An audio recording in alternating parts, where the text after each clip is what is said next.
솔직하게 답해보세요. 마지막으로 의미 있는 대화를 나눈 게 언제인가요? 며칠, 심지어 몇 주 동안 진심으로 누군가와 대화하지 않은 채 지내고 있지는 않으신가요? 한때 연락이 끊이지 않던 핸드폰 연락처 목록이 지금은 지 죽은 듯 조롱하고 전화벨이 울려도 보통은 로봇이 거는 영업 전화뿐이지 않나요? 아침에 눈을 뜨는 순간부터 잠자리에 들 때까지 아무도 내 목소리를 제대로 들어주지 않는다는 사실을 깨달을 때 느껴지는 깊고 공허한 그 아픔을 아십니까? 만약 이런 종류의 깊은 고립감에 갇혀 있다면 반드시 이 경고를 들으셔야 합니다. 여러분의 뇌와 심장이 지금 이 순간에도 조롱이 그리고 치명적인 대가를 치르고 있습니다. 애로움은 단순히 슬픈 감정이 아닙니다. 눈에 보이지 않는 이 적은 우리 몸 안에서 전면적인 내전을 일으킵니다. 염증성 화학 물질이 쌓이고 면역세포가 소멸하며 혈관에는 찌꺼기가 달라붙고 있습니다. 애로움은 마치 조롱한 암살자처럼 여러분의 건강을 서서히 갉아먹고 수명을 단축시키고 있습니다. 사실은 더욱 충격적입니다. 미국 보건복지부 산하 서전 제너럴은 애로움이 하루에 담배 15개비를 피우는 것과 똑같은 건강 위험을 초래한다고 공식 발표했습니다. 더 놀라운 것은 2010년의 대규모 분석 연구에서 애로운 사람들이 조기 사망 위험이 50%나 더 높다는 결과가 나왔다는 점입니다. 하지만 절망할 필요는 없습니다. 오늘 여러분은 이 애로움이라는 독을 중화시킬 놀라운 비결을 알게 될 것입니다. 저는 사람들을 끊임없이 만나지 않고도 여러분의 마음을 채우고 뇌를 되살리며 혼자서도 진정한 행복을 찾을 수 있는 과학적으로 입증된 방법들을 공유할 것입니다. 이것들은 이론이 아닙니다. 제가 43년간 수천 명의 환자를 치료하면서 직접 확인한 방법들입니다. 충격적인 진단, 의사의 건강 적신호. 안녕하세요. 저는 73세 가정의학과 전문의 이재근입니다. 40년 넘게 수많은 어르신을 치료해왔지만 5년 전 제 건강검진 결과를 보고 저 역시 충격에 빠졌습니다. 혈압은 높았고 염증 수치인 CRP는 위험 수치에 가까운 3.5였습니다. 참고로 정상적인 CRP 수치는 보통 0.3 미만입니다. 이는 제 몸에 확실한 문제가 있다는 것을 보여주었으며 저는 동년배보다 심혈관 질환 위험이 40%나 더 높다는 진단을 받았습니다. 저는 평생 다른 사람들의 건강을 돌봐왔지만 정작 저의 내면은 심각하게 병들고 있었던 것입니다. 잠시 제 이야기는 뒤로 미루고 애로움이 정확히 여러분의 신체를 어떻게 공격하는지부터 살펴보겠습니다. 애로움은 뇌에서 공포와 불안을 담당하는 작은 아몬드 모양의 랑락인 편도체를 과도하게 자극합니다. 지속적인 고립은 편도체를 24시간 내내 비상 상황으로 유지하며 이 때문에 우리 몸은 스트레스 호르몬인 코르티솔에 끊임없이 잠기게 됩니다. 코르티솔 수치가 지속적으로 높으면 결국 면역체계가 파괴됩니다. 백혈구 활동이 떨어져 감염에 취약해지고 염증이 급증하면서 동맥벽에 플라크가 쌓입니다. 혈압이 치솟고 심장의 부담이 가중되죠. 또한 코르티솔은 인슐린 저항성을 증가시켜 당뇨병 위험도 크게 높입니다. 뇌에서 발생하는 손상은 더욱 심각합니다. 의욕 상실, 애로움은 뇌의 보상 회로를 망가뜨려 쾌감과 동기를 담당하는 화학 물질인 도파민을 억제합니다. 도파민이 부족해지면 아무것도 하고 싶지 않게 되고 심지어 예전에 좋아했던 취미나 음식조차 시시하고 무의미하게 느껴집니다. 기억력 마비, 기억의 도서관인 해마가 덜 활성화됩니다. 마치 도서관 문이 닫힌 것처럼 새로운 정보를 흡수하기 어렵고 예전 기억을 불러오는 것도 힘들어집니다. 며칠 전에 누구를 만났는지조차 흐릿해지죠. 집중력 저하, 판단력과 감정 조절을 담당하는 뇌의 CEO인 전두엽으로 가는 혈류량이 감소합니다. 사고가 흐릿해지고 결정 장애를 겪으며 사소한 일에도 쉽게 짜증이 나게 됩니다. 애로움 해독제를 찾아서 5년 전 68세의 아내를 잃은 후 저의 우울감과 불안감은 극에 달했습니다. 40년간 함께했던 동반자를 잃으니 집은 숨막힐 듯 고요했고 식사 시간은 고통이었습니다. 진료실에서는 환자들과 대화했지만 집에 돌아오면 온종일 말 한마디 없이 침묵 속에서 하루가 지나갔습니다. 저는 의사라는 자존심 때문에 의사도 애롭냐는 말을 들을까 봐 누구에게도 속마음을 털어놓지 못했습니다. 하지만 제 몸은 거짓말을 하지 않았습니다. 환자 이름이 자꾸 기억나지 않았고 집중력이 떨어져 처방전을 계속 확인해야 했습니다. 밤에는 숙면을 취하지 못하고 새벽 3시에 깨서 2시간씩 뒤척였습니다. 아침에는 머리가 무겁고 온몸이 쑤셨으며 커피 석 잔으로도 오후에 극심한 피로를 막을 수 없었습니다. 이러다 치매가 오겠다는 소름 끼치는 생각에 저는 결단을 내렸습니다. 환자들을 위해서라도 내 스스로 애로움의 해결책을 찾아 건강을 회복하자.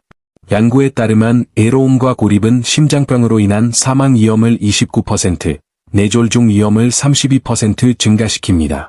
저는 식욕 상실, 집중력 저하, 내용 이해가 안 되어 책을 반복해서 읽는 모든 증상을 경험했습니다. 저는 400편 이상의 심리학 및 신경과학 논문에 몰두했습니다.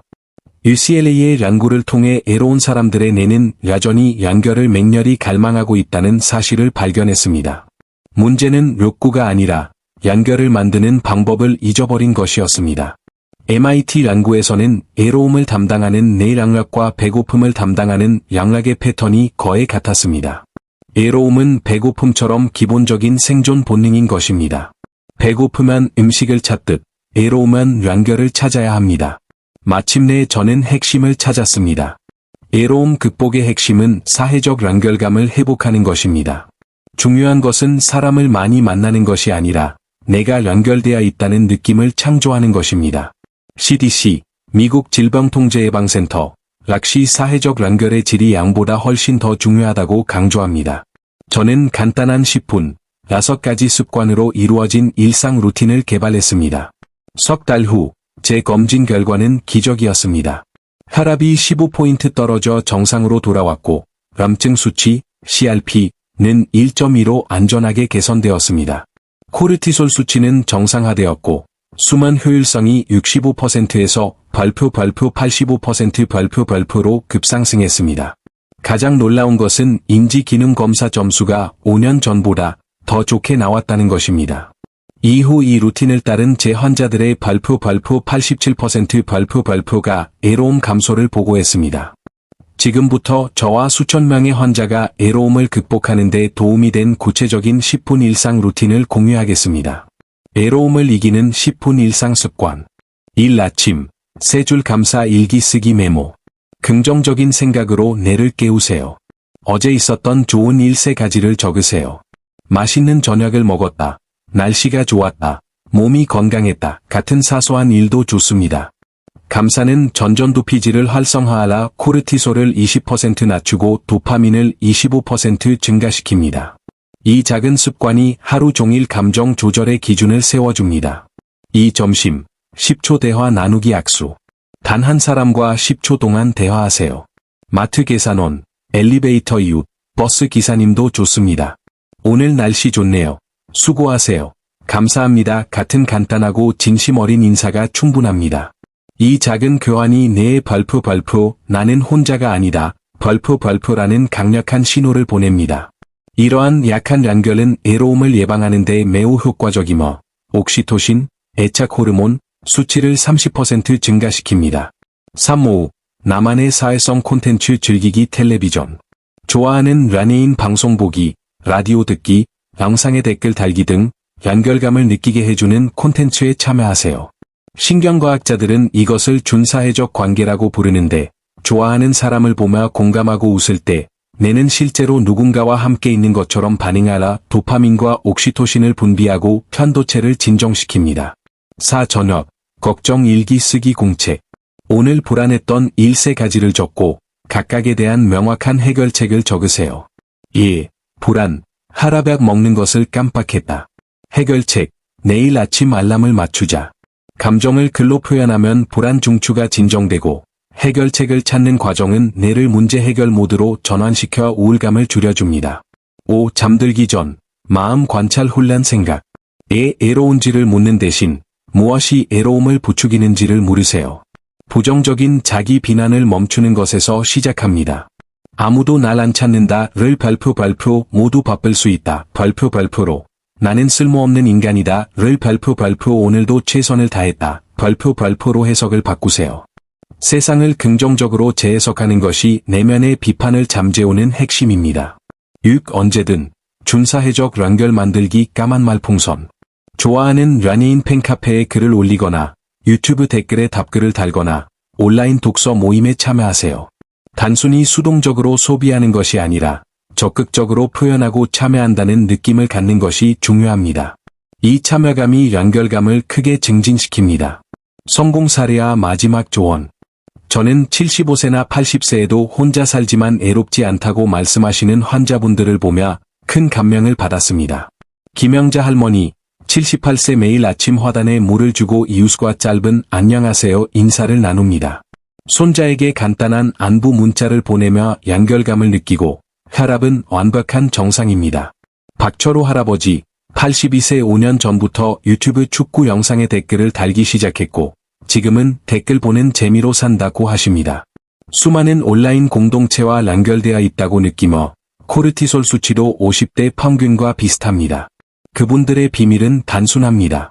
작은 연결을 만드는 습관입니다. 매일 10분 루틴을 꾸준히 실천하는 것이 어려울 수 있기에 제가 환자들에게 드리는 마지막 성공 조언을 알려드립니다. 완벽함을 추구하지 마세요. 꾸준함이 완벽함보다 중요합니다. 감사 일기를 놓쳤다면 감사한 일 하나만 떠올려도 됩니다. 작은 행동이 쌓아 큰 변화를 만듭니다. 단 하나의 습관에 집중하세요. 6가지를 모두 완벽하게 하려다 포기하기보다 가장 쉽고 자연스러운 습관 하나에 집중하세요. 진행 상황을 기록하세요. 달력이나 메모 앱에 체크하며 성취감을 시각적으로 확인하세요. 이는 동기를 유지하는 데 도움이 됩니다. 주변 사람에게 알리세요. 가족이나 친구에게 나 요즘 감사 일기 쓰기 시작했어 라고 말하세요. 이 별표 공포 효과, 퍼블릭 커미트먼트 이펙트, 별표는 여러분에게 책임감을 부여하여 빠지지 않고 지속할 힘을 줍니다. 이것을 예방으로 생각하세요. 애로움은 누구에게나 올 수 있는 자연스러운 감정입니다. 약함이 아닙니다. 이것은 단지 여러분의 건강을 지키라는 몸의 경고 신호입니다. 애로움은 담배보다 위험하지만 작은 연결로 충분히 극복할 수 있습니다. 중요한 것은 사람을 더 많이 만나는 것이 아니라 세상을 바라보는 해석을 바꾸는 것입니다. 여러분도 할 수 있습니다. 여러분의 마음은 늙지 않았습니다. 다만 연결고리가 끊어졌을 뿐입니다. 이 작고 매일의 습관으로 연결고리를 다시 이으면 애로움은 사라질 것입니다. 이 10분 루틴이 여러분의 인생을 바꿀 것입니다. 내일로 미루지 마세요.